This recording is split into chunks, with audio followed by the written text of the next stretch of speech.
Ал, құдай қаласа, қазір подпистен шықтық. Мынау бір айдың ішінде 16 квартира сатылды.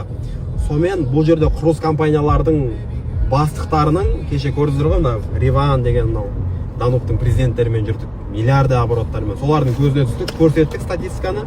Осынша адам жазып жатыр, осынша қызығушылығы бар деген сияқты. Застройщик компанияларының бастықтары бүйтеді екен.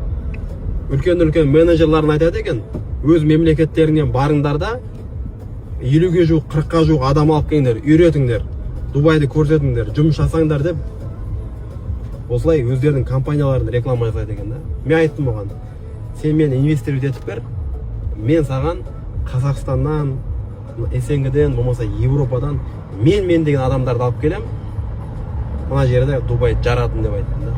Бұл видеоны көріп жатқан сіздер де болуларыңыз мүмкін. В общем, құдай қаласа барлығын процентпен барлығын обсуждать еттік. Қанша мың доллар ол маған береді, мен қалай проектіні бастаймын. Құдай қаласа поддержка беріп қойыңыздар.